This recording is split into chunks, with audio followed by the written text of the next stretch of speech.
Defy Fate, written by Whisper Quill. Previously, in Chapter 1. Becca had moved to Sunsville a few months back upon her mother's request. She wanted Becca to meet her father's side of the family and friends. Little did she know that James and Serena William were her godparents, and their family was well known in the area. Over time, Becca had become friends with their only son, Chris, and his girlfriend, Molly. Becca recounted the events with a heavy heart, recalling the tragic road accident that took her mother's life. The sudden loss left her feeling utterly alone, as if her entire world had crumbled around her. Following her mother's passing, Becca's life took an unexpected turn as she started receiving cryptic letters from an anonymous sender. Each letter added to her growing sense of unease, leaving her puzzled and uneasy. 2.5 months ago. The morning light streamed through the curtains, glowing warmly into Becca's room. She stirred reluctantly as her mother's voice gently roused her from sleep. "Baby girl, when are you going to get up?" Ellen asked, her tone soft yet expectant. "You have to get up. I'm making pancakes," Ellen announced, a hint of excitement in her voice. Becca's curiosity was piqued, although she remained reluctant to leave the coziness of her bed. "Why are you making pancakes?" Becca inquired, her skepticism evident. "Are you doubting your mother's intentions?" Ellen teased, her eyes sparkling with playful mischief. "There's never no reason with you making pancakes," Becca retorted, a faint smile playing on her lips. "Well, maybe there is a tiny bit of a reason," Ellen hinted, her expression softening with maternal affection. "I am not doing anything else for you, Mom." Becca protested, a hint of defiance in her voice. "Quit whining," Ellen gently admonished, her maternal authority softened by a gentle chuckle. "I came here to live with you, and I think that is more than enough," Becca insisted. "Please don't make me do anything else," she pleaded, her voice rising in desperation. "Honey, you will like this one," Ellen assured her. "I highly doubt that," Becca muttered, her skepticism lingering like a shadow. "I'm not even here. You can go now," Becca murmured, retreating further under the covers, her vulnerability shielded by the safety of her bed. "So, I guess pancakes are off the table." Ellen chuckled softly, her maternal affection unwavering despite Becca's resistance. Becca sat up, her hand gently massaging her tired face as she posed a serious question to her mother. "Why do you do this to me?" she questioned, her voice tinged with a mixture of exasperation and affection. "Because I know food is your weakness." "So?" Ellen replied playfully, her love for her daughter shining brightly in her eyes. Becca let out a puff of air in resignation, her resistance softened by her mother's unwavering affection. "Coming down in a few minutes." She relented. "Hurry up! I gotta go in an hour." Ellen reminded her, her voice tinged with a gentle urgency. "Why, where?" Becca inquired, her curiosity piqued again. "Shopping with Serena," Ellen revealed, a hint of mystery underlying her words. Becca pondered silently. That doesn't sound like Mom. Anyway, She just hoped whatever it was, it had nothing to do with her. Uh-huh. Okay, fine. Becca agreed as she mentally prepared herself to face the day ahead. "Morning, Mom," Becca said, entering the kitchen. Her mother softly says, "It is afternoon, honey." "What do you... Oh." Becca's expression shifts with realization as her eyes meet the clock, which reads 1 p.m. Curious, Ellen probes. "What were you doing last night?" Becca's response comes with a hint of defensiveness. "I was researching, for jobs." A small smile of approval forms on her mother's lips. "That's good." Ellen acknowledges the positive change she's witnessed in Becca and says, "I am glad to hear that. So, you found anything?" "Uh-huh," Becca responds eagerly. The tantalizing aroma wafts through the kitchen, enveloping Becca in a comforting embrace. The sight of the golden pancakes, glistening with syrup, evokes memories of simpler times when breakfast with her mother was a cherished routine. Despite the heaviness weighing on her heart, the warmth emanating from the pancakes offers a glimmer of solace, reminding Becca of the unwavering love and care her mother continues to provide, even amid their struggles. In the cozy kitchen, Becca savors a mouthful of her mother's pancakes, her expression a blend of delight and appreciation. "These pancakes are heaven," she exclaims happily. "Love you." With a warm smile, her mother acknowledges the compliment. "Love you too, honey. You sure make good pancakes too." Becca chuckles modestly. "But no one can beat yours." Amid their morning conversation, Becca updated her mom on her job search. "I came across only 2 relevant positions. I've heard of one of the organizations. It's pretty well known. And it'll be tough to land without a reference, I think. They're looking for a news event photographer with at least a year of experience." Becca explained the job requirements. Ellen's reassuring smile lit up the room. "You've got nothing to worry about. Just show them your portfolio." "I will, if I get the call," Becca replied optimistically. Mom suggested, "How about asking James? Maybe he can help you out." Becca's reaction was swift. "No." "I barely know the guy, Mom. It's way out of my comfort zone." Mom tried to reassure her. "I understand it'll take time to open up to them, but they're like family."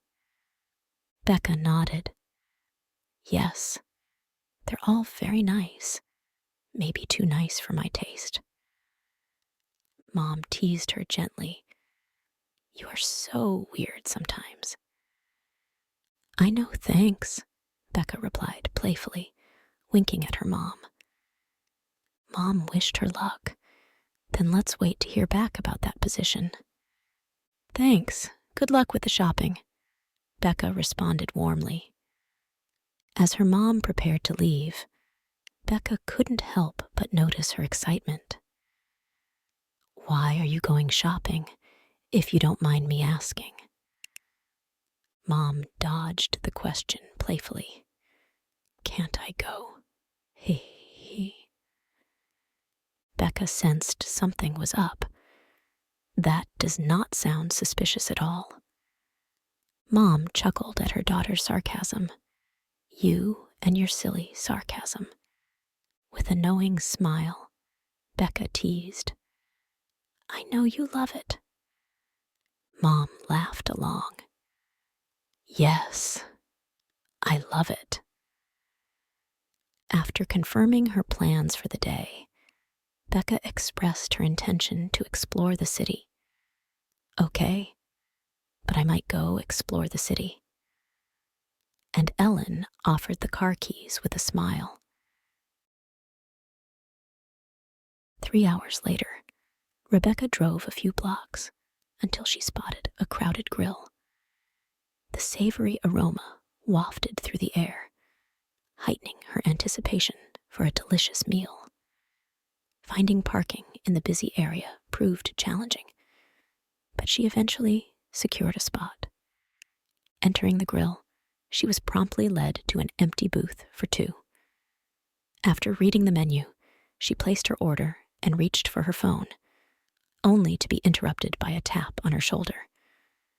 Hi, greeted a stranger, Haley. Surprised, Becca responded.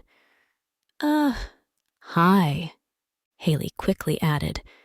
Don't worry, we've never met. Becca, intrigued, quipped, Are you psychic or something? Haley chuckled. No, just observant. Your face gave it away. Feeling a bit awkward, Becca apologized. Sorry, didn't mean to come off weird. It's okay, Haley reassured with a smile. Introductions followed, with Haley extending her hand for a shake. Becca, still guarded, questioned, What do you want from me, Haley? Haley explained, Just a seat. This place is packed, and I'm starving. Becca hesitated, but eventually relented. You can sit. Haley expressed gratitude. Thanks. I'm famished. It's no problem. Order whenever you're ready. Becca offered, feeling a mix of curiosity and apprehension about the unexpected encounter. After Haley placed her order, she leaned in with a smile, eager to share why she chose this particular spot for lunch. You know, this place is just a short distance from my office, she explained cheerfully. I couldn't break away during lunch, but my stomach was growling so loudly, I had to sneak out. Becca chuckled, finding Haley's enthusiasm contagious. Sounds like your workplace runs on lunchtime drama. Haley nodded, her eyes twinkling with humor. Oh, you have no idea. But hey, food should always come first, don't you think?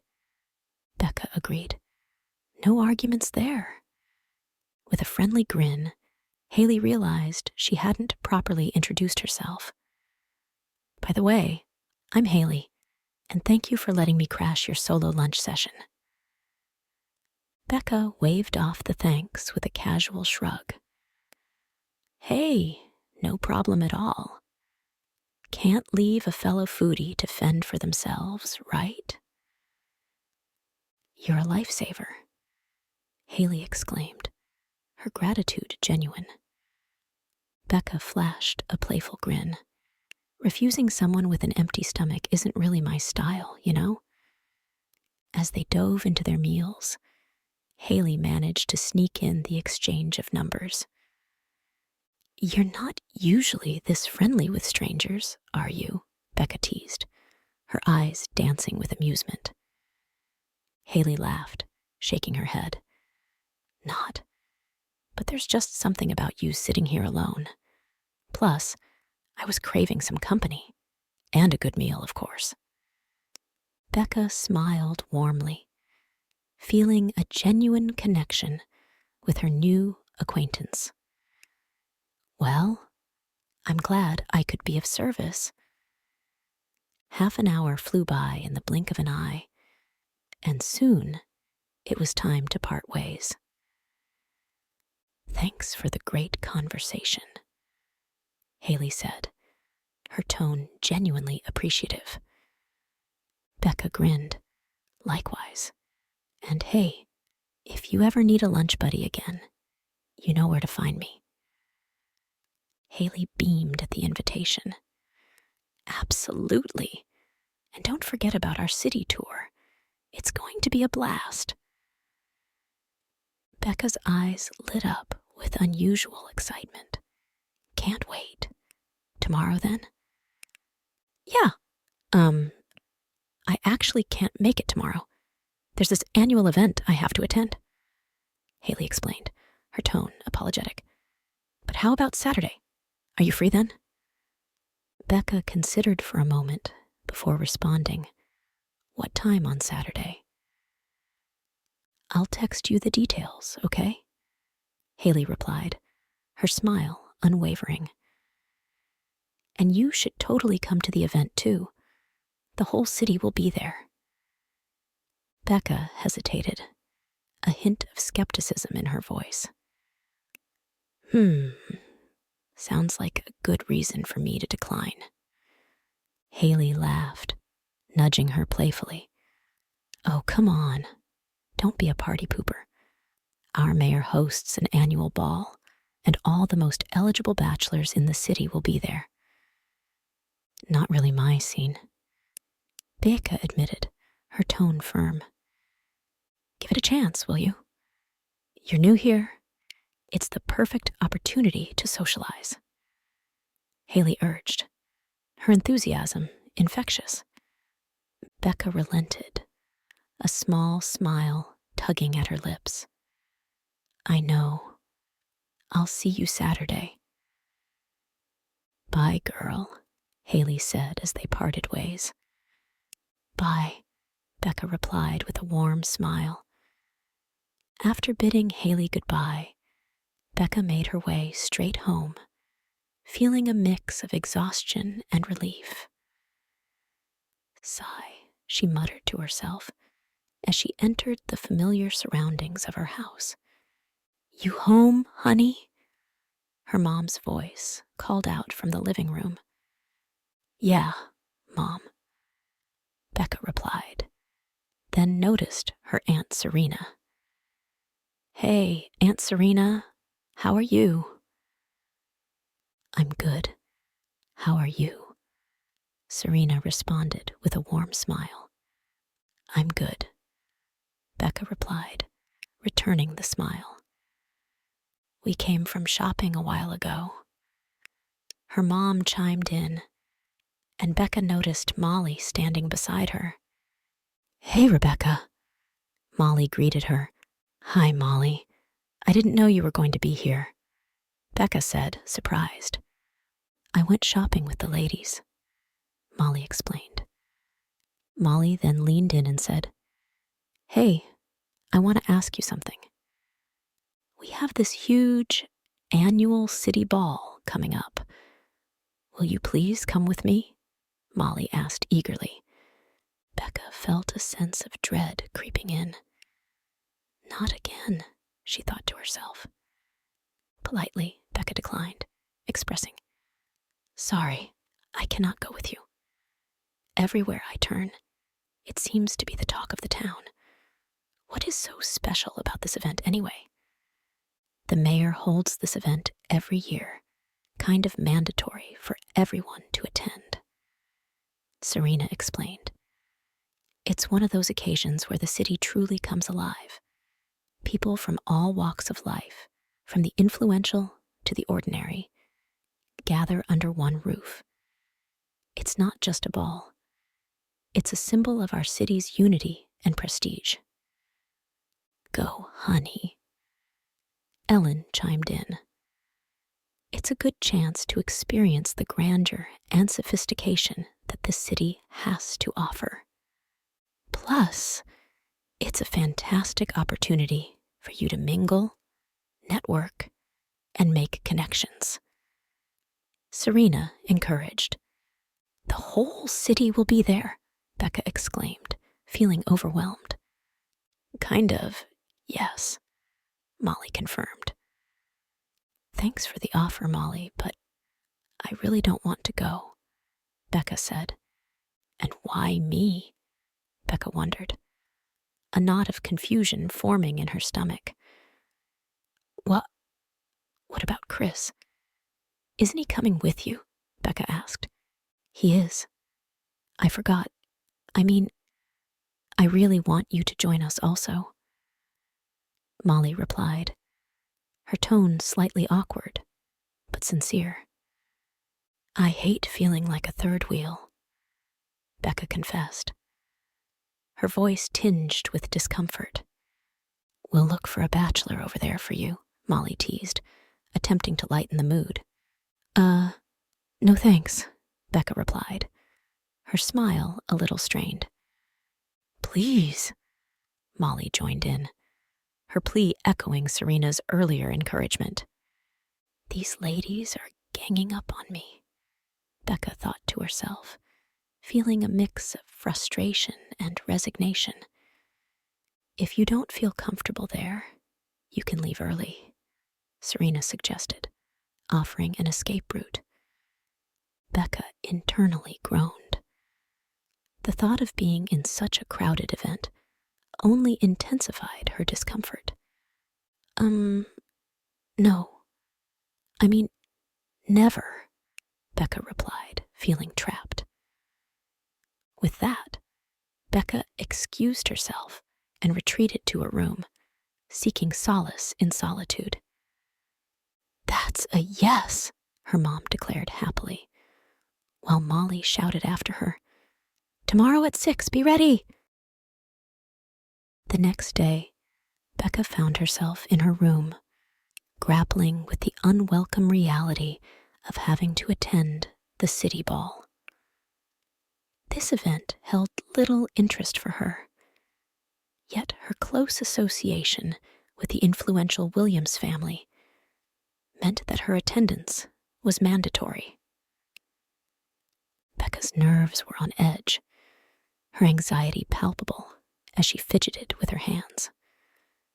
Molly noticed her unease and approached her with a concerned smile. You okay? She asked. Becca hesitated, her expression a mix of irritation and sarcasm.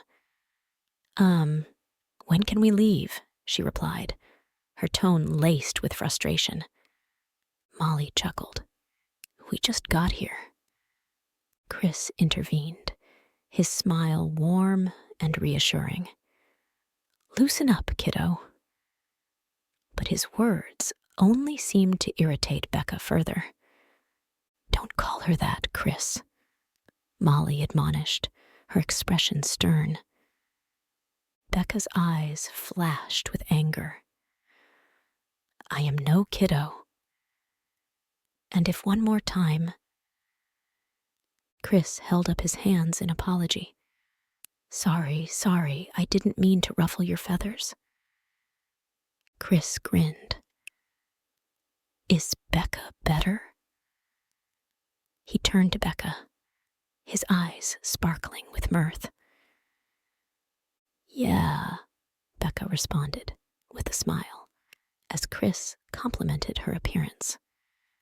Molly teased playfully. Should I be jealous? Chris assured her, Mate, you know you have nothing to be jealous about.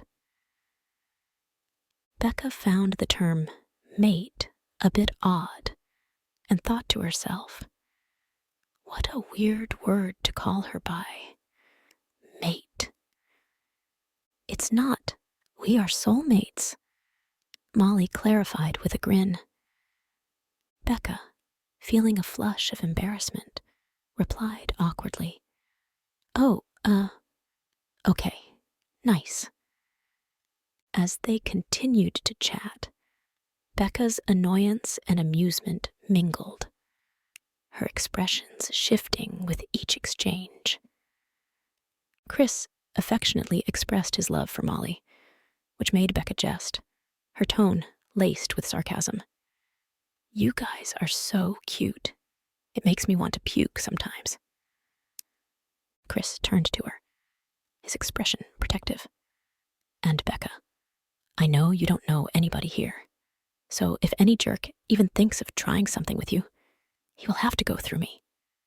Becca sarcastically replied, I can handle boys, Chris. Molly's thoughts betrayed her amusement at Becca's bravado. Only human boys, sure. Chris continued, I am just saying. Becca smiled, her expression softening. I will be fine. No need to go all older on me. Molly observed, It is refreshing to see you two interact. You two banter like siblings. Becca quietly comments, He is annoying. Chris chuckled. Haha. You should tell her that, Haley. She is so closed off. Becca rolled her eyes at him, feeling a mix of annoyance and amusement. She interjected, but Molly playfully interrupted. Ease up on the teasing today, Chris. Becca's dressed up. Changing the subject, Chris suggested, Hey, the mayor and his family are here. Let's go say hello. Molly agreed, saying, Yeah, let's go, Becca. Becca's mind raced with reluctance as Chris suggested meeting the mayor and his family. I don't want to go meet some more random people, let alone the mayor, she thought to herself. She lagged behind, searching for an escape route to momentarily flee the suffocating atmosphere. As she scanned her surroundings, the instrumental music swelled, and the ballroom doors swung open to admit a new wave of guests. Becca's gaze drifted back to Molly and Chris, who were now mingling with the mayor's family. She watched from afar, her eyes fixed on the trio as they laughed and chatted with ease. In the small town of Sunsville, the Scarr family was well known and respected. Xander, the mayor, and his wife Lillian, their 3 children, Damien, Austin, and Alexia, were the epitome of grace and charm, reflecting the family's stature and influence. They were a prominent family, and their lives were an interesting mix of politics, family dynamics, and secrets waiting to be uncovered. Alexia, the youngest Scarr sibling, was too young to attend the ball, while Damien, the eldest, had yet to find his mate. Meanwhile, Austin and Chloe, who had found each other just a month ago, basked in the happiness of their newfound love. As the Scarr family mingled with their guests, Xander extended a warm welcome to Chris and Molly. So nice of you both to make it, he said with a smile. Chris replied, My pleasure, Mr. Mayor. Xander chuckled. There are no formalities between our families, and you know that. Lillian joined the conversation, her eyes shining with warmth. You look so lovely, Molly, and thank you once again for looking after so many arrangements for the evening. Molly smiled graciously. Thanks, Lillian. Austin approached the group and exclaimed, So good to see you guys. Molly turned to Chloe, Austin's mate, and complimented her. You look so pretty, Chloe. Chloe blushed, her cheeks flushing with pleasure. Thank you. As the group chatted, Mr. and Mrs. Mayer excused themselves to mingle with other guests at the ball. As the music filled the air, Austin and Chloe moved across the dance floor with effortless grace, their eyes reflecting the sheer happiness of the moment. Nearby, Molly and Chris engaged in animated conversation with Haley, their laughter blending seamlessly with the festive atmosphere enveloping the venue. Damien Scarr, the eldest son of the mayor, arrived at the ball with a sense of reluctance, his enchanting gray eyes gleaming with a hint of frustration. His disheveled hair suggested a hurried preparation, a testament to the meeting he had been forced to abandon for this familial obligation. Damien had a strong presence, his piercing gaze and sharp features drawing attention. As he scanned the room, his eyes seemed to bore into the souls of the crowd, his mind still on the unfinished business he'd left behind. With a sigh, he joined the festivities, his intensity a stark contrast to the joyful atmosphere. Meanwhile, he stood alone, observing the scene with a thoughtful expression, his eyes searching for something or someone. As Damien stepped into the bustling ballroom, an inexplicable sensation prickled at the edges of his consciousness, stirring an unsettling feeling within him. Before he could dwell on it further, Chris's voice cut through the air, breaking his reverie. Chris wore a mischievous grin as he approached. "Hey, you finally decided to grace us with your presence this year?" Damien's brow furrowed in confusion. "I didn't exactly have much of a choice," he admitted dryly, his gaze flickering to his younger brother, Austin, who stood nearby. Austin chuckled, a playful glint in his eyes. "Damien here is the hardest person to convince, I swear." Caught off guard by the unexpected banter, Damien shot Austin a pointed look, his expression a silent warning. Molly, noticing Damien's discomfort, chimed in. "Just like Becca," she remarked with a knowing smile. Damien's confusion deepened. Becca? Despite the festive ambience enveloping the ballroom, Damien remained on high alert, a mysterious scent tugging at his consciousness. Austin quickly interjected, his tone lightening. "Ah, don't mind her. Just pulling your leg, Dee." Turning his attention to Molly, Damien greeted her warmly. "Hey, Molly. How's everything?" Their friendship stretched back to long before Molly became Chris's mate, a bond that remained steadfast despite the changes around them. As the crowd swelled around her, Becca felt the familiar tightening in her chest. The noise of conversations, the laughter, and the clinking of glasses all melded into an overwhelming uproar. She knew she needed to find a quiet corner, somewhere away from the crowd, to catch her breath and calm the storm inside her. The door leading to a vast terrace caught her eye, and after a brief internal debate, she slipped away from the crowd. She pushed open a large door when a gentle breeze caressed her skin, carrying with it the scent of freshly blooming flowers. The expansive terrace stretched out before her, bathed in the soft glow of moonlight filtering through wisps of drifting clouds. As the night wore on, Damien found himself drawn deeper into the mysterious allure of the ballroom. The music pulsed in rhythm with his own racing heart, and the air crackled with anticipation.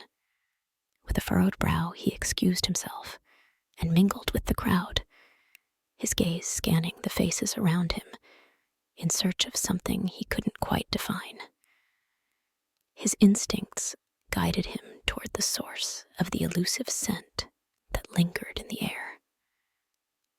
Meanwhile, Chris and Molly exchanged knowing glances, observing Damien's movements with keen interest. "Do you think he's found her?" Chris inquired, his tone laden with curiosity. "Hard to say, but he seems determined." Molly replied, her gaze fixed on Damien's determined strides. "He's always been a man on a mission," Chris remarked, recalling Damien's steadfast nature. "True. Let's give him some space," Molly suggested, and Chris nodded in understanding, respecting Damien's need for solitude.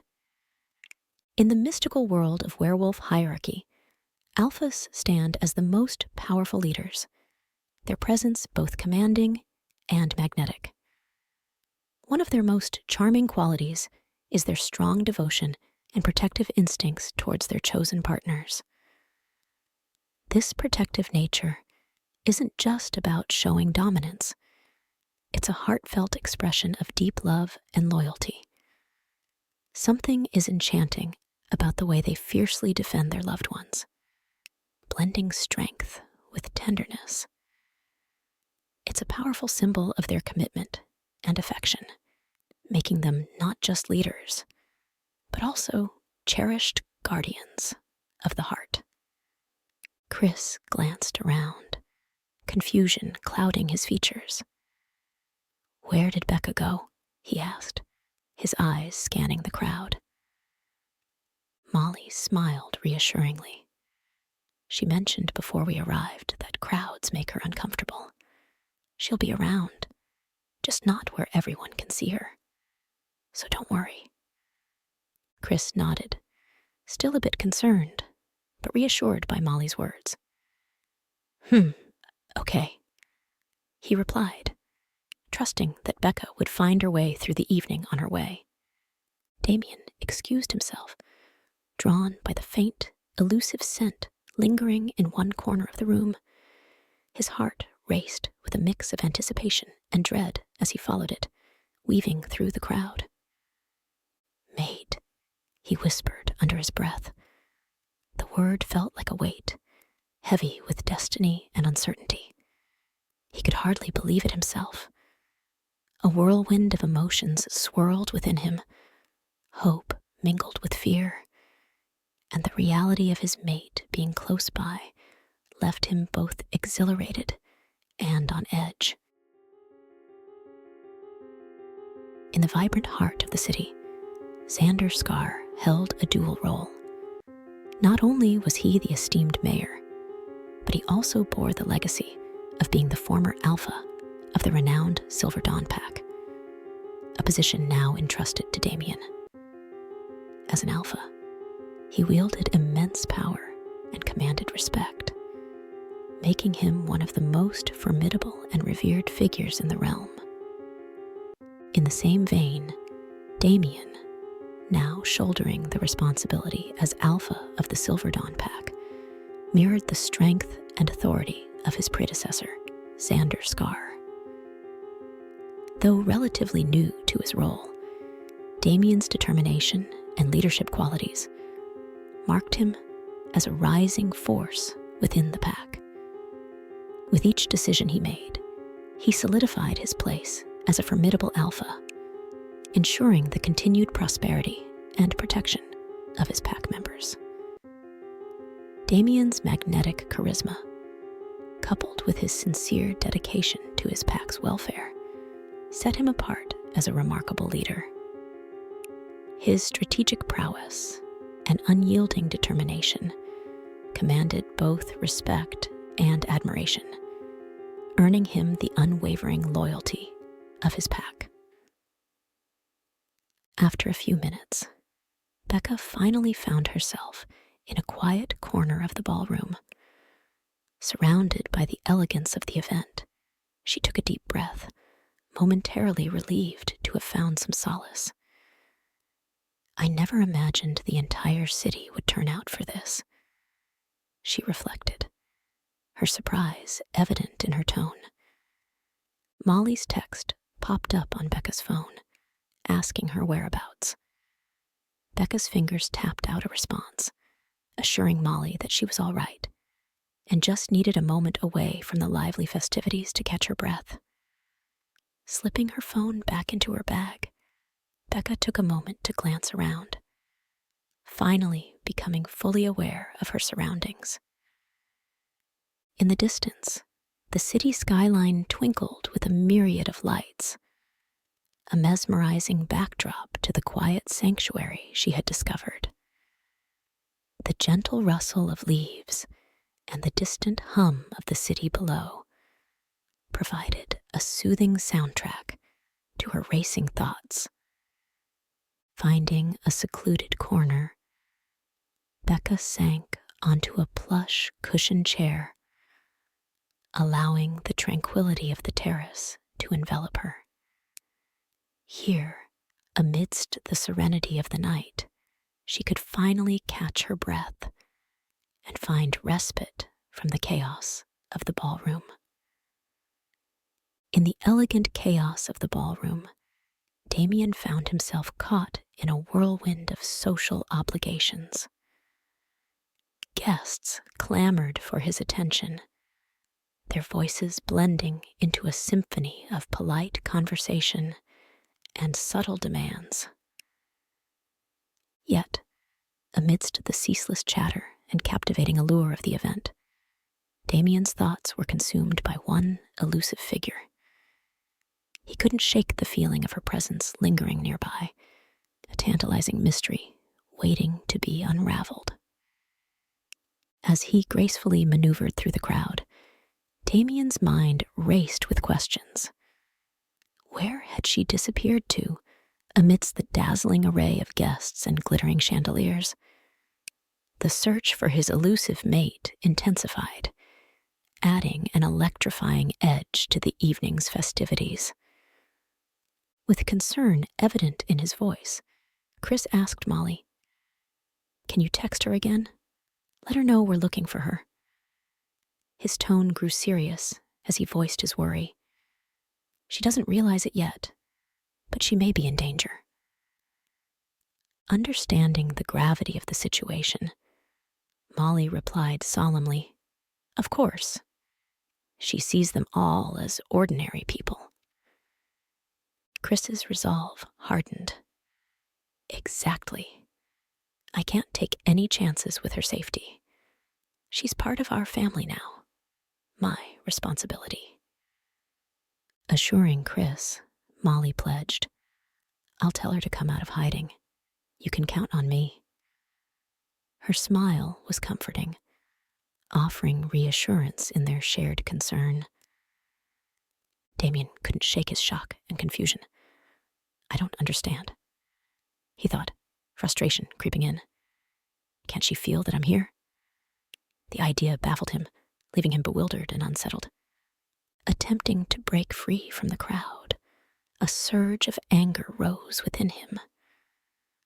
"Why isn't she looking for me?" he wondered. Damien struggled through the mass of people, his mind consumed by thoughts of the one person he'd been secretly yearning for over the past 8 years, his mate. The mayor, Xander, called out Damien's name, appearing as if from thin air in front of him. Damien's attention snapped to his father, his expression quickly shifting to confusion. "Damien?" Xander's voice held a hint of concern. "Yes, father," Damien replied, his confusion evident in his tone. Xander's gaze narrowed. "You can't seem to stay in one place tonight. What's going on?" Damien hesitated, caught off guard by his father's observation. "Nothing." He replied quickly, a defensive edge to his voice. He knew it was a lie, but at that moment, he couldn't bring himself to admit the truth, that he may be getting close to finding his mate. Xander's voice cut through the tension. "Are you still upset about this morning's incident?" Damien bristled, his expression hardening. I don't want to discuss it. Xander sighed, his features softening slightly. Look, it wasn't our men's fault. Damien's eyes flashed with anger. Yes, it was. How could they neglect our boarders so carelessly? I understand they should have been more vigilant. Xander conceded, but you sent them to the dungeons. Damien's jaw clenched. Yes, because of their negligence. Not only was one of our secret locations compromised, but the nearby school was also put at risk. Lily could have been kidnapped. She's just a child. And you expect me to show leniency? Xander's expression softened, pride flickering in his eyes. I'm proud of what you did. They deserved no mercy after what they tried to do. But being ruthless isn't the answer, Damien.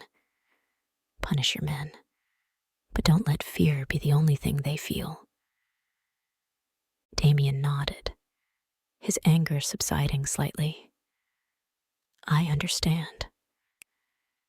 Have you increased security for tonight's event? Xander asked, changing the subject.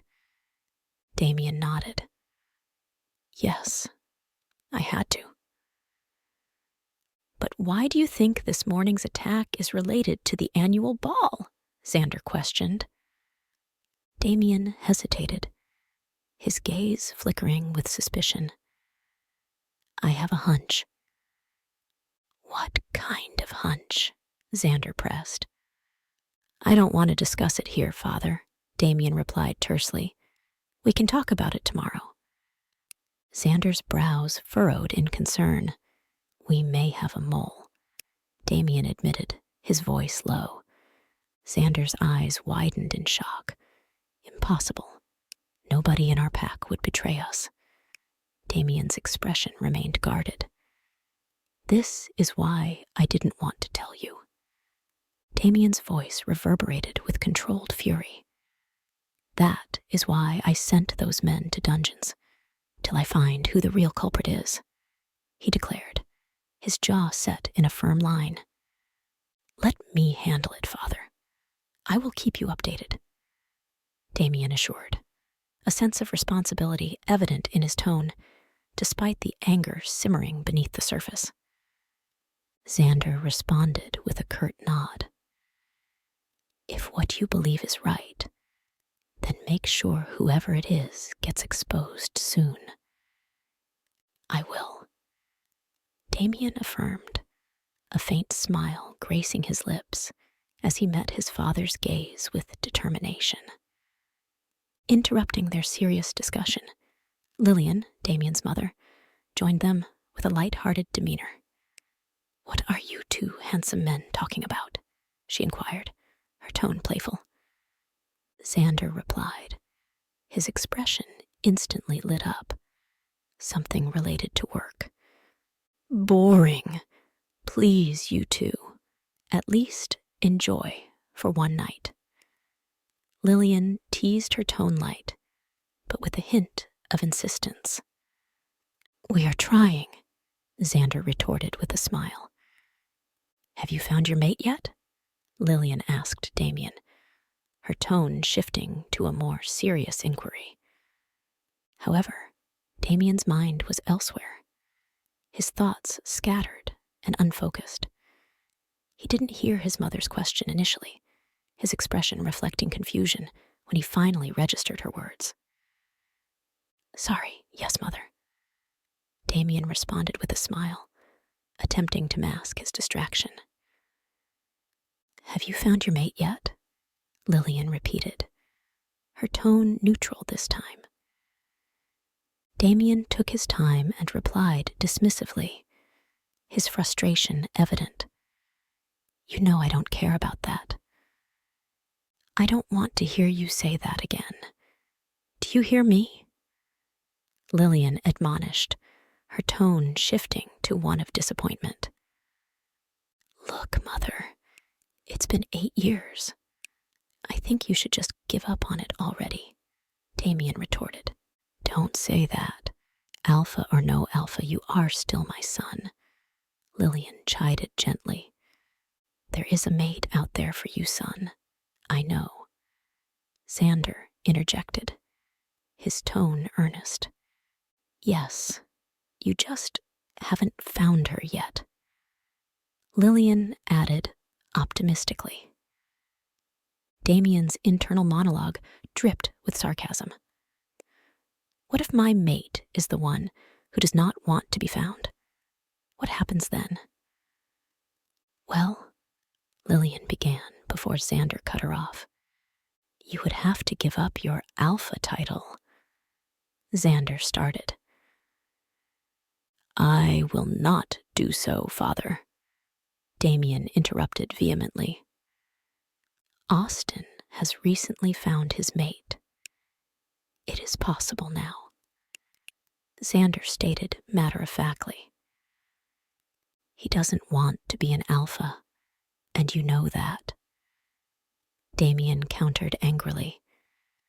He won't have much choice in the matter, Xander replied sternly, his tone brooking no argument.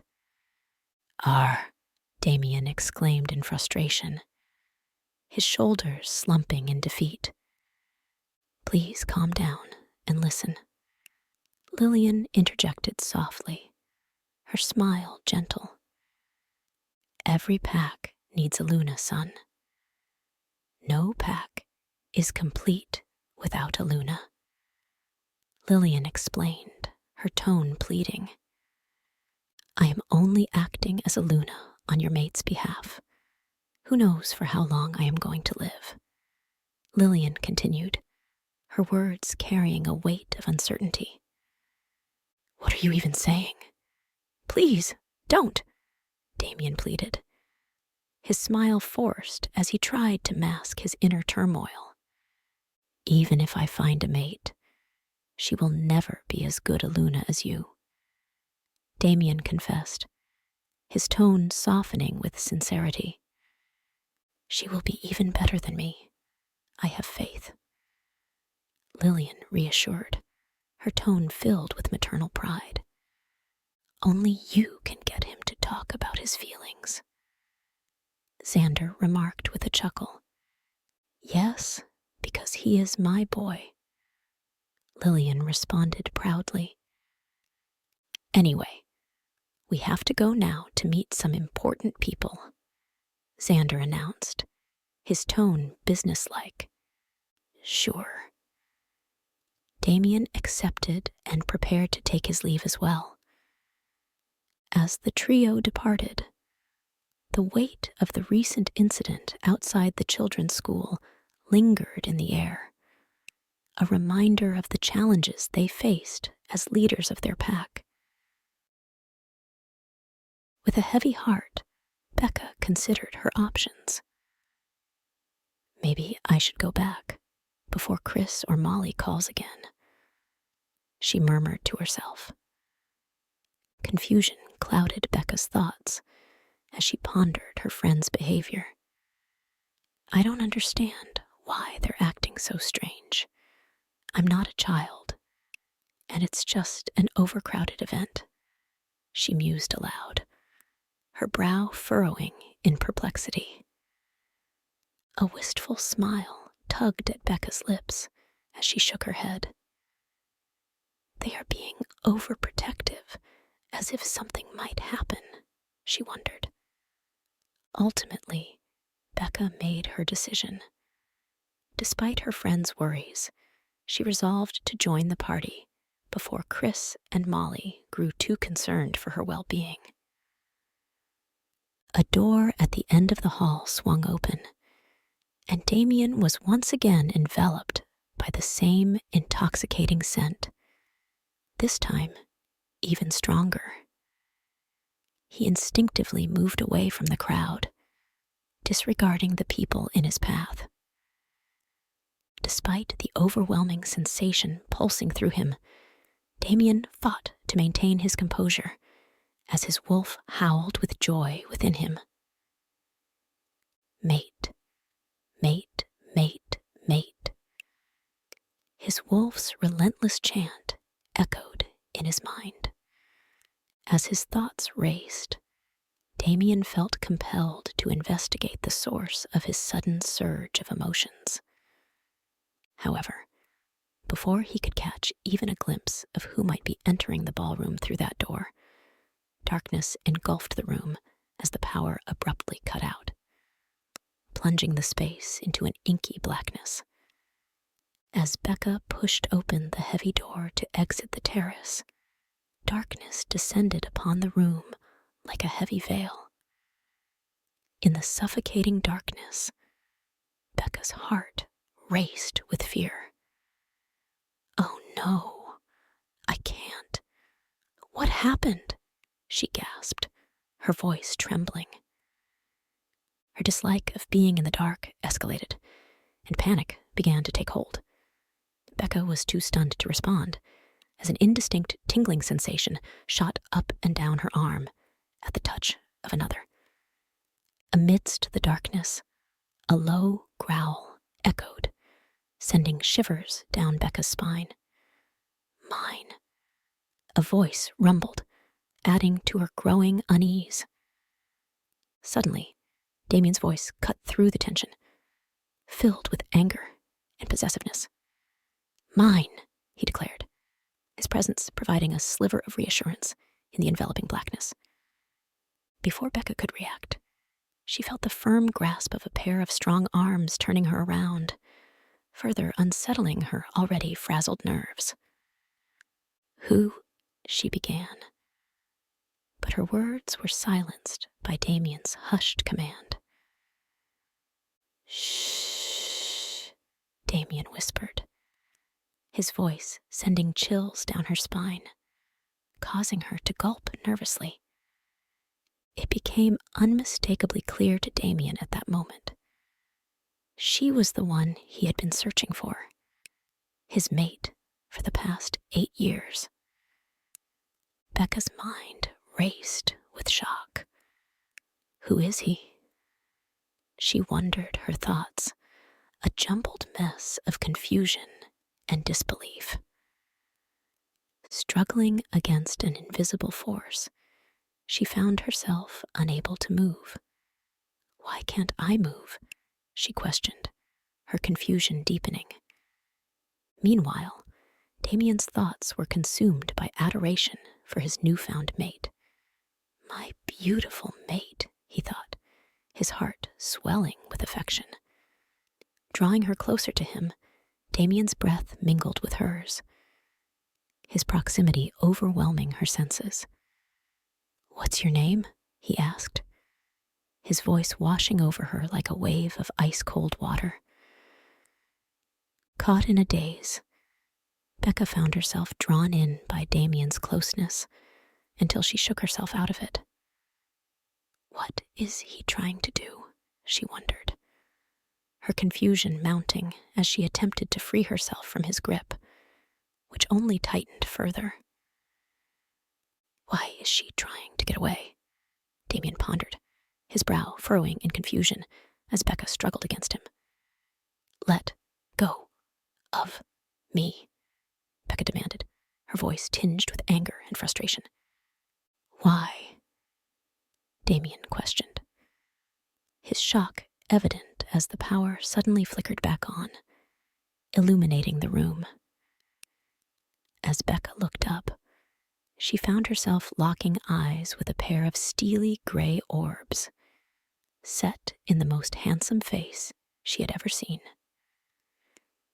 And then their eyes meet. It's like fire and ocean colliding, a storm brewing quietly between them.